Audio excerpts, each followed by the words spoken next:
श्री कृष्ण आप सबकी लाइफ में खुशियाँ भरे, आप सबको खुश रखे, आपकी सारी इच्छाएं, सारी मनोकामना पूरी करे। तो जैसे आपने थंबनेल में देखा होगा कि कुंडली मिलान के बाद भी विवाह क्यों टूट जाता है, या फिर मिसअंडरस्टैंडिंग कपल में क्यों हो जाती है, या फिर दोनों एक दूसरे से अलग होने की नौबत क्यों आ जाती है। तो इस टॉपिक को मैं आपको विस्तार से समझाऊंगा, लेकिन उससे पहले आपसे एक निवेदन करना चाहता हूँ कि आप मेरे चैनल को सब्सक्राइब करिए और बेल आइकन को पुश कर दीजिए। वो इसलिए बोल रहा हूँ ताकि मेरे चैनल पे एस्ट्रोलॉजी के पॉइंट ऑफ व्यू से डिफरेंट टॉपिक पे आपको वीडियो देखने के लिए मिले। उस वीडियो को समझकर आपको खुद की लाइफ को या दूसरों की लाइफ को स्टेबल करने का, खुशहाली लाने का मैं चाहता हूँ कि अगर आप सबकी श्री कृष्ण की कृपा से आप सबकी लाइफ में खुशहाली आए और आप सबकी मनोकामनाएं और इच्छाएं पूरी हों। तो स्टार्ट करते हैं आज के इस टॉपिक को, आज की इस जर्नी को।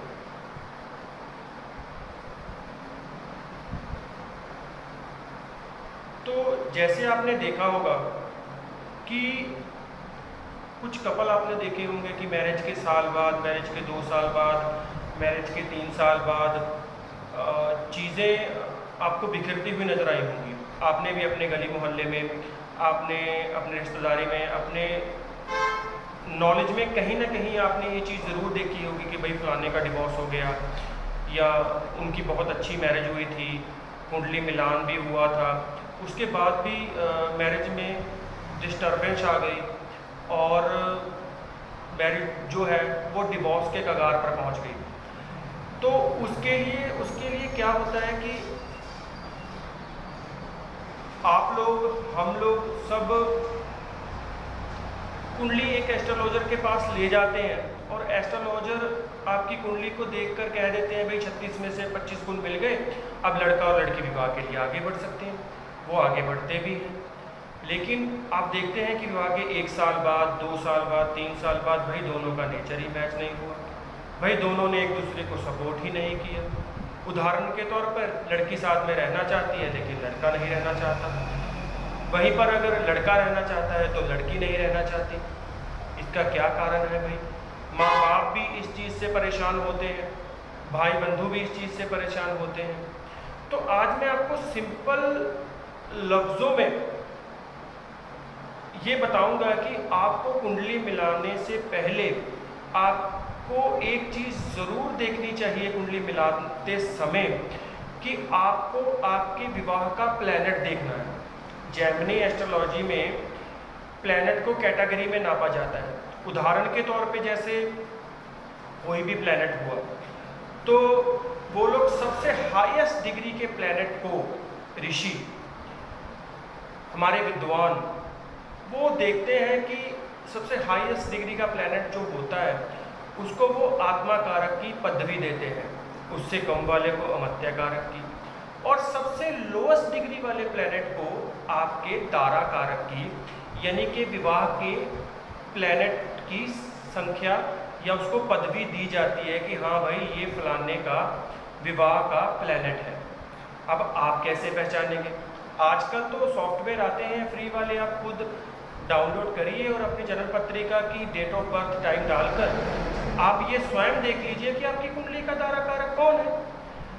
जब आप तारा कारक को देखेंगे तो आप ये पाएंगे कि जिस भी इंसान का दारा कारक आपके दारा कारक से मैच नहीं खाता, या उदाहरण के तौर पे जातिका का दारा कारक का प्लैनेट जातक के दारा कारक से मैच नहीं खाता, वहाँ पर विवाह में आपको डिस्टर्ब या कह दें मिसअंडरस्टैंडिंग या एक दूसरे की भावनाओं को नहीं समझना, ये सब चीज़ें आपको देखने के लिए मिलेंगी ही मिलेंगी।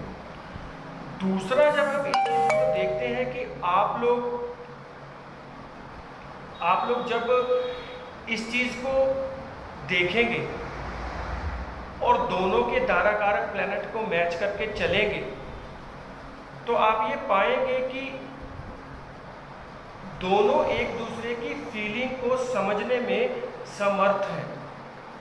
उदाहरण के तौर पर हम ले लेते हैं कि अगर मान लीजिए आपने किसी जातक के दारा कारक प्लैनेट को पाया सूर्य देव के रूप में, तो सूर्य देव वो जातक जो होगा अपने पार्टनर की क्वालिटीज में सूर्य देव के गुण ढूंढेगा। अब सूर्य देव के गुण कौन से हैं?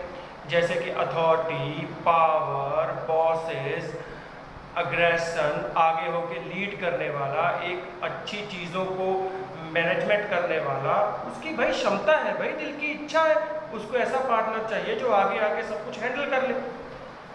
अब किसी न किसी उदाहरण के तौर पे किसी जाति की कुंडली में आपने दारा कारक प्लैनेट शुक्रदेव को पाया, तो जातक की क्या इच्छा होगी?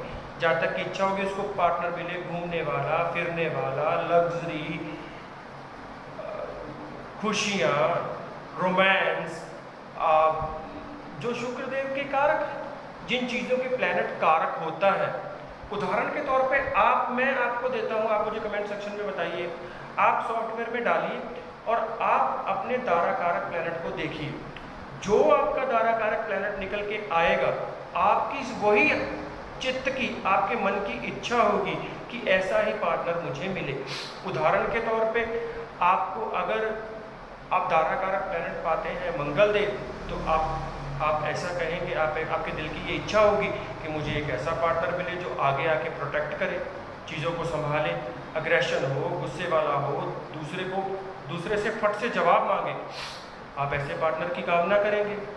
तो जब एक प्लैनेट जो आपके पार्टनर को लेकर पूरी चीज़ें आपके मन में कंट्रोल करके बैठा हुआ है, तो आप उस प्लैनेट को इग्नोर करके आप कैसे विवाह में सुख पा सकते हैं? यही तो कारण होता है भाई एक्स्ट्रा मैरिटल अफेयर का, यही तो कारण होता है मैरिज पार्टनर का दूसरे बाहर जाने का, ये रीज़न है। मैंने हज़ारों कुंडलियाँ देखी हैं, मैंने इन चीज़ को अनुभव किया है, गुरुओं से सीखा है कि हाँ ये चीज़ ये होती है। जब जातिक हो, जातिका हो, अगर जो चीज़ आप खोज रहे हैं अगर आपको वो मिल जाती है तो आप संतुष्ट हो जाएंगे, आप तृप्त हो जाएंगे। तो यही चीज़ होती है दारा कारक प्लैनेट। आपको अपने दारा कारक को देखना है, समझना है, अपने पार्टनर के दारा कारक से मिलान करना है और अपने वैवाहिक जीवन में आगे बढ़ जाना है। सभी प्लैनेट हरि की इच्छा से ही चलते हैं, हरि की इच्छा से ही आपकी कुंडली में प्ले करते हैं। ठीक है, आजकल आपने देखा होगा कि भाई आज आपने देखी है कि अगर 10 मैरिज आज के समाज के टाइम में हो रही हैं, 5 मैरिज लव मैरिज हो गई, 5 अरेंज हो गई। भाई वो अरेंज वाली तो 5 में से 3 चल गई, 2 टूट गई, लेकिन आपने देखा कि लव मैरिज वाली तो 5 की 5 टूट गई। तो यही तो कारण होता है। हमारे विद्वानों ने, ऋषियों ने जो चीज़ लिखी है, जो चीज़ शास्त्रों में लिखा हुआ है, क्या वो कुछ नहीं है? इसीलिए आप इन सब चीज़ों को जब अपने आप पर लगा के देखेंगे, अपनी कुंडलियों पर मिलाकर चलेंगे, तो आप यकीन मानिए आपकी लाइफ में कोई प्रॉब्लम नहीं आएगी। बाकी शास्त्र कहता है कि दान पुण्य हर एक समस्या का तोड़ है। अगर आपकी लाइफ में कोई प्रॉब्लम आने वाली है तो अगर आप निरंतर तौर पे 10 रुपये भी दान करते हैं रोज के, या किसी भूखे को रोज खाना खिलाते हैं, तो हर ही आपकी लाइफ की हज़ारों प्रॉब्लम को वैसे ही कम कर देते हैं। बाकी आप रेमेडीज से कम कर सकते हैं। तो ये वो मेन कारण होता है कि जब कोई भी कुंडली मिलाते समय, वो किसी की भी कुंडली हो, आप दारा कारक प्लैनेट को इग्नोर मत कीजिए, आप उसे मिलाइए। आप स्वयं पाएंगे कि खुशहाल मैरिज लाइफ है और हस्बैंड वाइफ में बहुत अच्छी बॉन्डिंग है। अगर आपको मेरी कोई भी बात समझ में नहीं आई होगी या आपका इस टॉपिक पे कोई क्वेश्चन होगा तो आप प्लीज़ मुझे कमेंट करिए, मैं आपको जवाब दूंगा। और आपसे अपनी वाणी को विराम देने से पहले आपसे हाथ जोड़कर एक विनती करना चाहता हूँ कि प्लीज़ आपकी सपोर्ट के बिना मैं कुछ नहीं हूँ। प्लीज़ मेरे चैनल को सब्सक्राइब करिए और बेल आइकन को पुश कीजिए। और अगर आप मुझसे कांटेक्ट करना चाहते हैं तो प्लीज़ मेरा नंबर नीचे डिस्क्रिप्शन में दिया हुआ है। आप मुझे व्हाट्सअप कर सकते हैं। व्हाट्सअप करने की कोई पर्सनल फ़ीस नहीं है। अपने क्वेश्चन व्हाट्सअप पर अपना क्वेश्चन पूछने की भी कोई फ़ीस नहीं है, क्योंकि मैं चाहता हूं कि मेरे द्वारा किसी का भला हो। क्योंकि हरि कहते हैं कि जब आप किसी के साथ चलेंगे तो मैं आपके साथ चलूँगा। तो अपनी वाणी को विराम देते हुए, अगर आपको मेरा टॉपिक अच्छा लगा तो प्लीज़ लाइक कीजिए, शेयर कीजिए और सब्सक्राइब कीजिए। श्री कृष्ण आप सबकी लाइफ में खुशियाँ भरें, आप सबको सुख समृद्धि बख्शें। जय श्री कृष्ण।